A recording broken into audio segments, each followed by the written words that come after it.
Welcome back to Rockford Reading Daily. We are continuing to read Melissa V. Harris Perry's Sister Citizen. We are on page 180, and this is a section entitled No Mirrors in My Nana's House, sort of like an interlude between chapters 4 and 5. Okay, No Mirrors in My Nana's House, Sweet Honey in the Rock, lyrics by Yesai Maria Barnwell. Sweet Honey in the Rock is a Grammy Award-winning vocal group of black women vocalists founded in 1973 by Bernice Johnson Regan. The group's members have changed during its long tenure, but it retains a core of 5 vocalists and a sign language interpreter. Their performances are deeply embodied celebrations of black women's lived experiences. The group's name is derived from Psalm 81:16, quote, "But you will be fed with the finest of wheat, with honey from the rock I will satisfy you." End quote. Sign language interpreter Dr. Yesai Barnwell joined Sweet Honey in the Rock in 1979 and appears in more than 30 recordings with the group. She is the author of one of the group's most popular recordings, quote, "No Mirrors in My Nana's House," end quote. It is a stirring piece that reveals how the loving protection of black women can shield black girls from a painful world that seeks to negate their beauty and worth. In 1998, the lyrics became a children's book published by Harcourt Brace. From the song No Mirrors in My Nana's House. There were no mirrors in my Nana's house, no mirrors in my Nana's house. There were no mirrors in my Nana's house, no mirrors in my Nana's house. And the beauty that I saw in everything was in her eyes, like the rising of the sun. I never knew that my skin was too black. I never knew that my nose was too flat. I never knew that my clothes didn't fit. I never knew there were things that I'd missed, 'cause the beauty in everything was in her eyes, like the rising of the sun was in her eyes. There were no mirrors in my Nana's house, no mirrors in my Nana's house, and the beauty that I saw in everything was in her eyes, like the rising of the sun. I was intrigued by the cracks in the walls. I tasted, with joy, the dust that would fall. The noise in the hallway was music to me. The trash and the rubbish just cushioned my feet. And the beauty in everything was in her eyes, like the rising of the sun was in her eyes.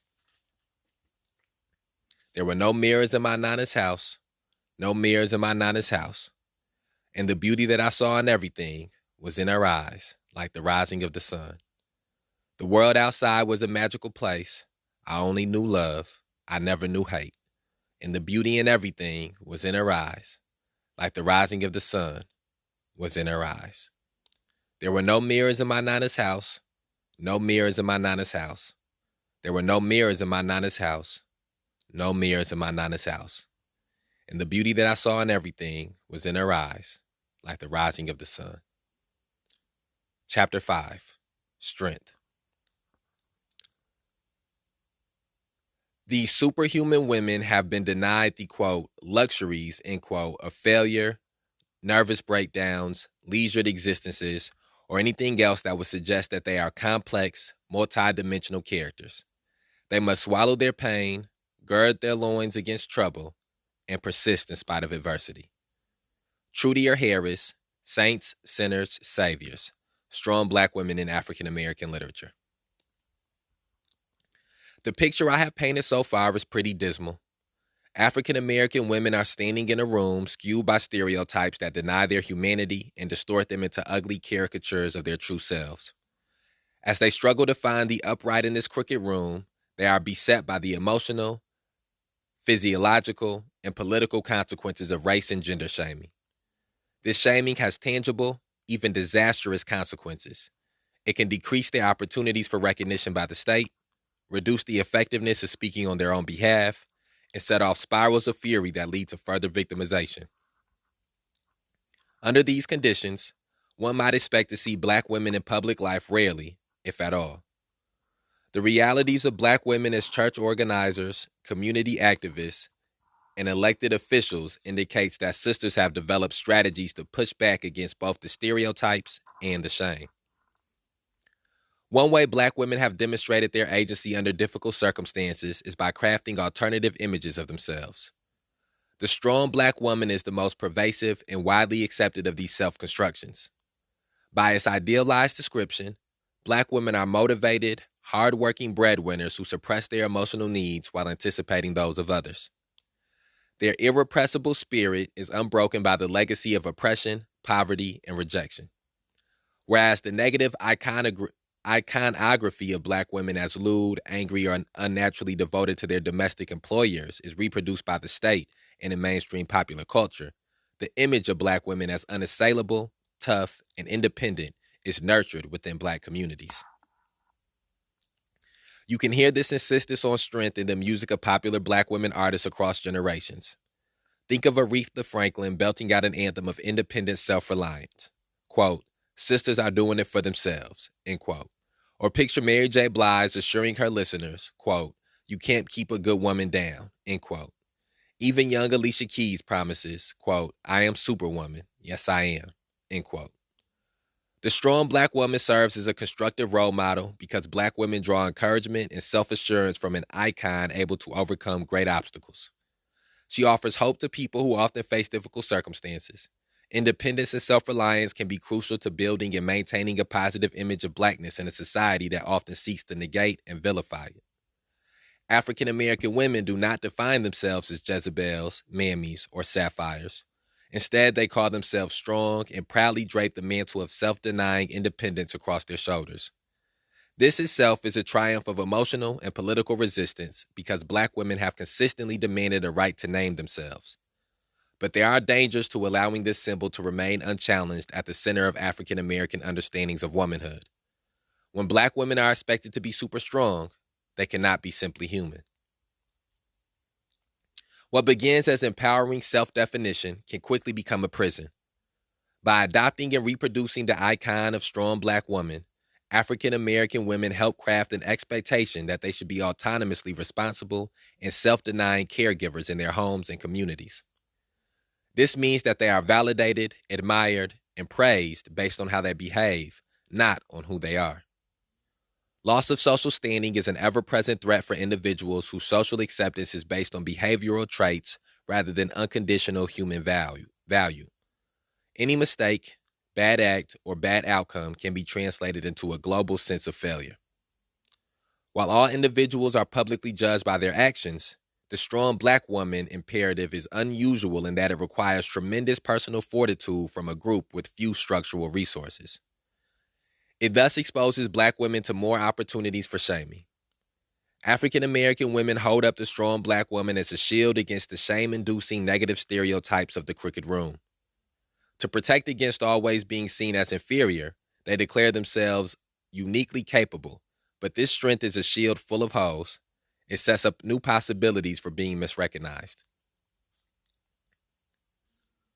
Okay. All right, let's reflect on the pieces we just read.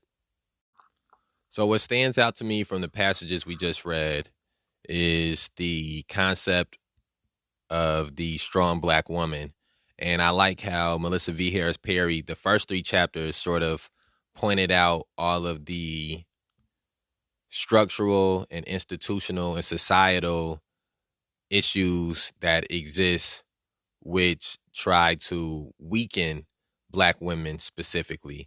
And as we get to this chapter, we see how, and we've seen through all these other chapters, how a large amount of Black women have pulled strength from these institutional things that try to weaken them, from these societal things that try to weaken them, from these systematic things that try to weaken them, from these conceptual things that try to weaken them. And in the end of the last chapter, we read Sojourner Truth's "Aren't I a Woman?" or an excerpt from Sojourner Truth's "Aren't I a Woman?", which is something we also read in Women, Race, and Class. And I think that when you go back through history, that there has been so many Black women who have dealt with just unimaginable hardships that just their sheer will to continue to exist or to, wake up another day is viewed as strength, And of course, I think what we're going to read here is how there can be downsides to the concept of the strong Black woman theory. But I think that when you read about a woman having her children sold into slavery.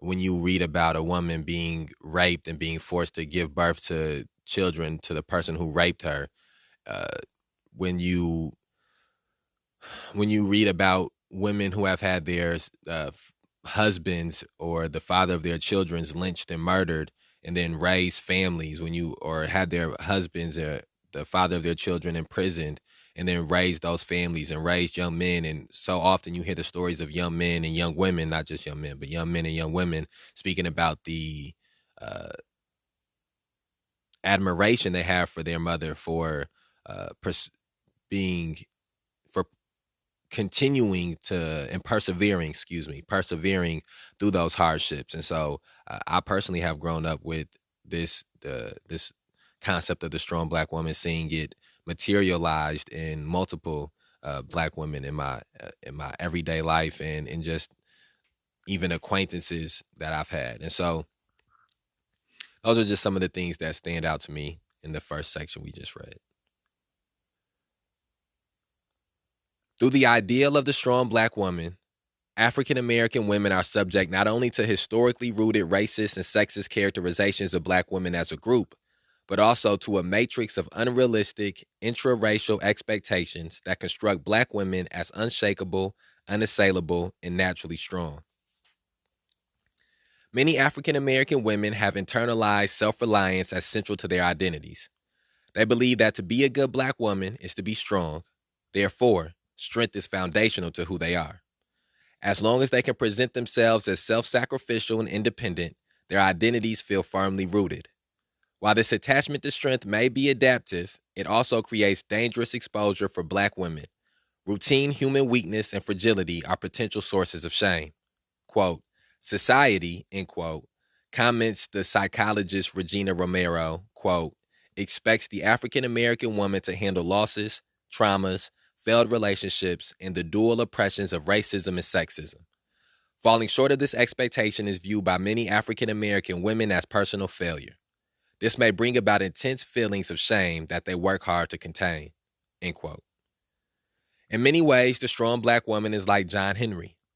Legend holds that John Henry, a black man and former slave, was hired as a steel driver for the Chesapeake and Ohio Railway.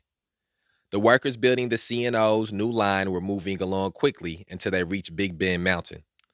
The mountain was too vast to build around, so the line had to go through it. As the story goes, John Henry was the strongest, fastest, most powerful man working the rails. One day, a salesman came to camp, boasting that his steam-powered machine could outdrill any man. John Henry chose to challenge the machine and won, driving 14 feet to the drill's 9. At the end, just as he broke through the rock, John Henry collapsed. As the well-known song goes, quote, he died with the hammer in his hand, end quote. African Americans tell the story of John Henry as an example of black men's strength, but public health scholars have shown that trying to emulate him can actually make black men weak. Epidemiologist Sherman James and his colleagues used the term John Henryism to describe an active coping style prevalent among African American men. Like the legendary steel-driving man, these men try to use raw strength to tackle life's challenges. If they have few socioeconomic resources, however, these John Henrys have a greater likelihood of developing cardiovascular disease. Trying to meet the challenges of life the way John Henry met the challenge of the steam drill has very real health consequences. The strong black woman image has similar consequences for black women who must fulfill a mandate for self-reliance while having few personal, social, and economic resources available to them. Simultaneously empowering and destructive for individual psyches, the symbol also has complex effects on the way black women understand their political world. Although psychologists and popular culture have given sustained attention to the health and psychological consequences of the strength myth, no one has yet offered a systematic analysis of its political consequences.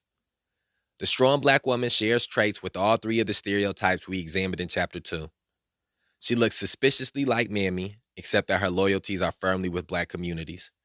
While not subjected to the racial dynamics of Mammy, her devotion to racial community may leave sisters without the room to organize for themselves. The strong black woman has incorporated elements of the Jezebel myth because she does not require physical or economic protection from men. She cares for herself and her own children whether she has a male partner or not. The strong black woman looks like a way to channel the angry sapphire in a socially acceptable direction. Black women may believe that their anger must always be in service of others and rarely used in their own defense. Given these connections with negative stereotypes, we should not be surprised to find that this myth has political consequences. One way to understand these consequences may be through the theory of a just world.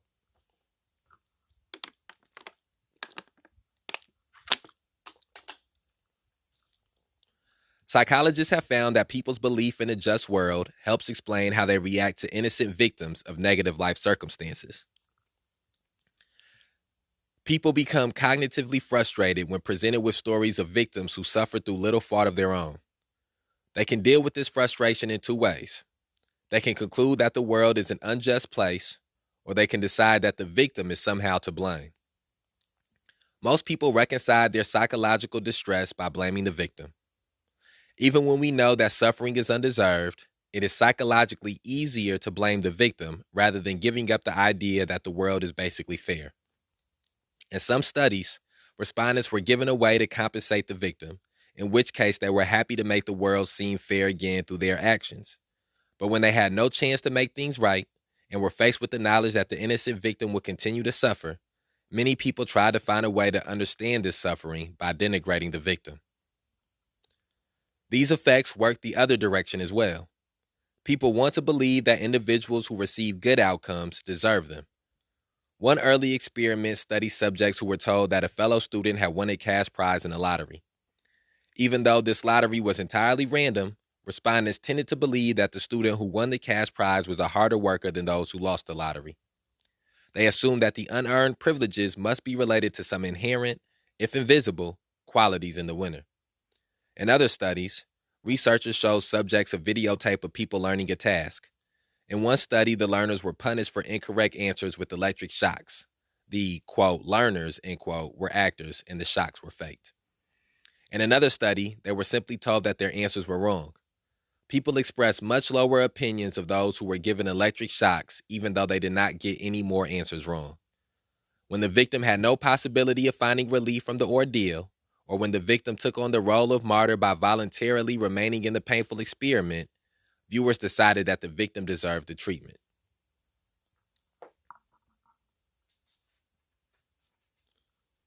All right, we got a couple more paragraphs and then we'll do a reflection. These studies show that most people believe in a just world. When the idea of justice and fairness is threatened by the suffering of innocence, people will work hard to maintain a sense of balance, even if it means rationalizing that innocent people deserve to suffer. The idea that black women are supposed to be super strong and invulnerable is a similar psychological distortion, which encourages black women to believe that persistent racial and gender inequality is deserved. As a group, black women have few economic or political resources with which to adjust to the structures of government or society to compensate themselves or other victims of inequality. The cognitive need to see the world as a just place requires them to provide some explanation for black women's circumstances. One way to do so is by believing that inequality must be the result of insufficient effort. The standard set by the ideal of the strong black woman is impossible to maintain. Its insistence that black women can always make a way out of no way sets the stage for failure. Sometimes there really is no way, and not even capable, dedicated, smart black women can carve space out of nothing. Of course, this is true for all individuals, but when black women expect themselves to be capable of superhuman tasks, normal humanity is considered a failure, and that failure can be used to rationalize continuing inequality.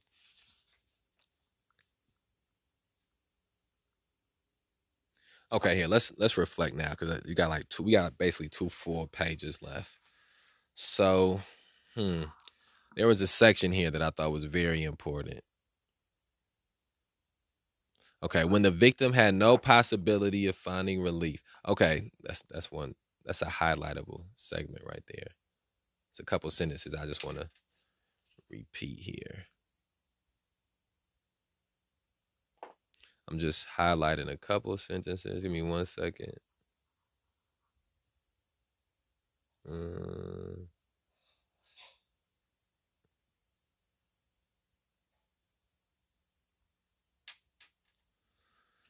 okay. Uh, People become cognitively frustrated when presented with stories of victims who suffered through little fault of their own. They can deal with this frustration in two ways. They can conclude that the world is an unjust place, or they can decide that the victim is somehow to blame. And that's something that we see, and we've talked about playing God a lot through in acts of police terrorism and acts of mass incarceration and acts of racial injustice, is that in with these specific type of incidents, people don't want to believe the person doing the victimizing is in the wrong. Uh, they want to believe that the person who has been victimized is in the wrong. They want to believe, and I think this is true for a lot of things, a lot of situations, not just specifically these, but when you hear about a tragedy happening or something bad happening, you don't want to believe that it's a random act of violence, or you don't want to believe that it's a random tragedy, that is something that you don't want to believe is something that can happen to you. So when you find out about the story, when you hear about the story, you look for things that you can check off to make it not be something that could happen to you. You know, when you hear about somebody having a disease, you know, you want to know if the lifestyle that they were living is different from the lifestyle you're living to make you feel more comfortable with the fact that this won't happen to you.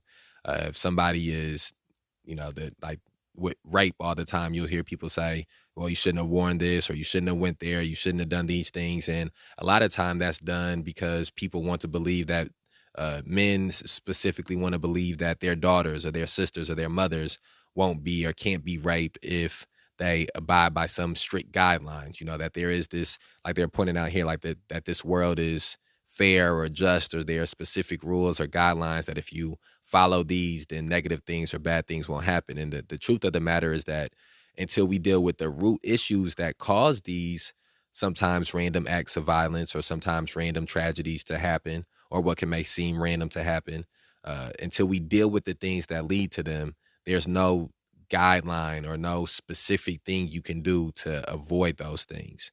And you know, and again, that's part of the human rationalization. Is it's a lot easier to say, well, uh, let me not do this thing so that way I don't end up being shot, or I don't end up being robbed, or I don't end up being raped, as opposed to let me do something that will lend towards it being less robberies, it being less rapes, it being less murders. And so those are just some of the thoughts that come into mind as we read through this section here. And here, okay, let's keep reading. This sort of psychological distortion can encourage support of political agendas focused on individual effort rather than structural change. That said, this was perfect. She summed that up perfectly. Yeah. Most people want to believe want Most people want to assign individual blame as opposed to dealing with structural change. When citizens are presented with social and political facts, either in their own direct experience or through media presentations, these facts can take on very different meanings depending on the interpretive frame through which they are encountered. The strong black woman myth is a powerful frame for black women, one that discourages attention to the structural sources of inequality. Research shows that certain dispositional frames lead people toward individualist explanations for the causes of inequality. Elected officials can strategically employ moral frames to justify their stances on public policy in order to manipulate voters who would normally oppose their preferred policy.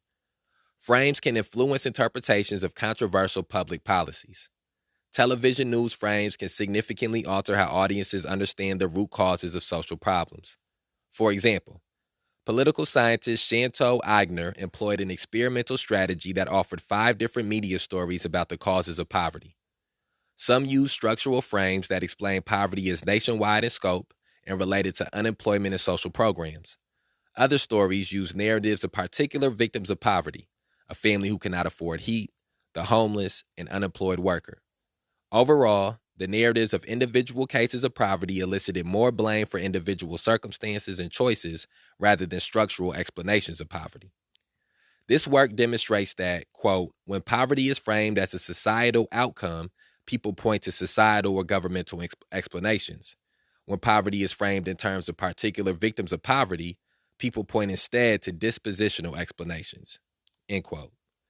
Frames are not only available through politicians and the media. Citizens also have individual political predispositions that act as frames. The most obvious is partisan identification. Partisan loyalty is a lens through which new political information is filtered and interpreted. The strong black woman myth is a political frame for African Americans. It assumes that black women are essentially strong, capable, and unassailable, and when information about black women's inequality is encountered, the myth frames that inequality as resulting, at least in part, from the inability to live up to this inborn capacity. The strong black woman thus encourages black women to overemphasize the role of the individual in life outcomes. The psychological need to maintain belief in a just world, combined with the tendency to use dispositional frames to understand inequality, means that powerful psychological forces are at work when black women enter the political world. I have made several empirical tests of these possibilities. First, I wanted to determine if black women actually view strength as a common and important self-definition. Second, I wanted to learn if black women's sense of self-reliance makes them happier with their lives. Last, I wanted to explore whether there is any evidence that this myth of the strong black woman has meaningful political implications. To test these possibilities, I looked at evidence from several surveys, an experimental study, and my focus groups. These empirical sources add a new dimension to our understanding of how African American women negotiate cultural and political standards of self-sacrificial strength. Okay, then that brings us to a changing of the theme within this chapter. And it looks like this next theme is going to be a little longer. So we're going to end this episode here, and let's have a small reflection. I think what stands out to me from this last two sentences, or excuse me, the last 2 pages we read, was this quote: when poverty is framed as a societal outcome. Hold on, I'm going to highlight this or mark this so I can highlight it later. I still got to get a highlighter. When poverty is framed as a societal outcome, people point to societal or governmental explanations. When poverty is framed in terms of particular victims of poverty, people point instead to dispositional explanations. And that just sort of encapsulates the battle between individualism and collectivism. And it is a lot easier to just individually blame anybody for any circumstances that they deal with. It becomes a lot more complex and a lot more difficult to assign that blame to a collective or to institutions or to corporations. And in truth, and this is one of the things I've talked about, that when you only deal with something on an individual level, that's the same thing as only dealing with the effects of something. And when you deal with something on a collective level, when you deal with something on an institutional level, that is dealing with the roots and the causes of something. And only one way of dealing with those things makes it so that the issue does not continue to perpetuate and manifest. Dealing with one individual case of poverty does not stop more people from becoming poor. It does not stop the cycle of poverty. But dealing with the institutional causes of poverty, dealing with the collective causes of poverty, that can hinder the cycle of poverty being perpetuated. And the same thing with any issue if it's addiction, dealing with one individual with an addiction in whatever manner that you deal with it, blaming one individual with an addiction does nothing to stop another individual from getting an addiction. But dealing with the institutional things that perpetuate addiction, dealing with the collective and societal things, governmental things that perpetuate addiction, perpetuate poverty, perpetuate violence, that goes a long way towards stopping more individuals from dealing with the negative ramifications of those things. And so I think that if we leave this episode off with anything, the number one thing that I hope people leave this episode with is the importance of dealing with things on an institutional level as opposed to an individual level. Okay, so please share this on whatever platform you're listening to it on. Be on the lookout for tomorrow's episode of Rockford Reading Daily as we continue reading Sister Citizen by Melissa V. Harris Perry. Remember, we put these episodes out on a daily basis to provide people the opportunity to begin and further their journey in the struggle to end police terrorism, mass incarceration, and racial injustice. Holla at you tomorrow.